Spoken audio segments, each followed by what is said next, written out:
marunong. Yung sinis natin na repapert. Ayan. Try na natin. Palit upload po siya nyo ulit. Wala na ito. Automatic nito. Meron. Ito sir.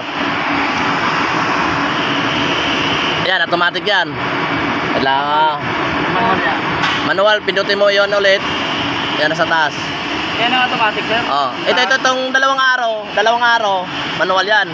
Pag mag-double arrow, maging 4, automatic yan. Ito, clip start naman to, hindi na kailangan. Itong dalawa lang kailangan dito. Ayan, hindi pa automatic yan, sir. Naka-manual yan. Manual yan. Automatic, sir. Ayan, mag-vertical yan mga kabakal. Shout out po yung mga kabakal natin. Ito, sir, ang pirahin nyo na yan? Oo. 258?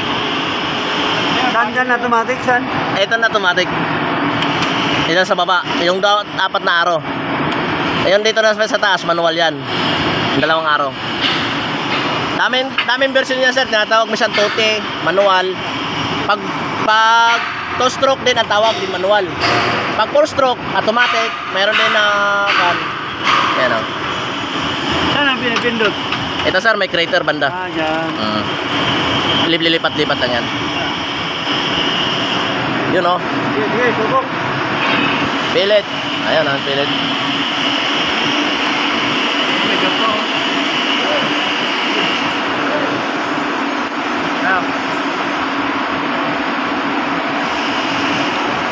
Ayan mga kabakal, dito po tayo sa may Bulacan ha.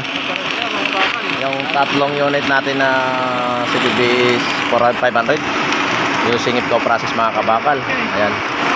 Shout out po yung mga kabakal natin. Ako hindi malayo to. Dapat doon banda. Sir, dapat doon na banda no.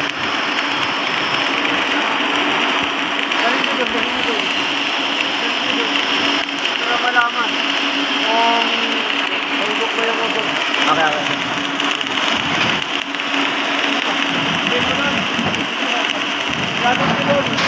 Ayan, shout out po yung kabakal natin.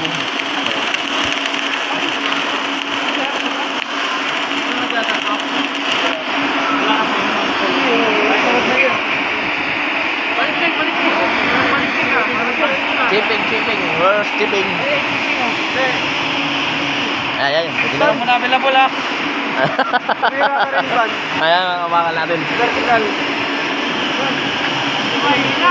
Vertical daw. Pwede. Ayan. Vertical. Nakapilit yun. Position po yung mga kabakal. Okay. Isa na naman titira pang vertical. Shout out. Ayan, shout out po yung mga kabakal natin. Ayan si sir. Gusto natin. Siyempre, sama rin si kabakal.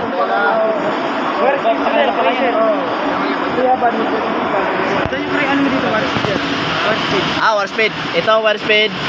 Ito yung voltahe. Yan. Pag vertical ka, dapat mababang voltahe para hindi siya magkandor undercut. Tapos tama rin yung war speed niya. Yan, matitimpla mo naman yan.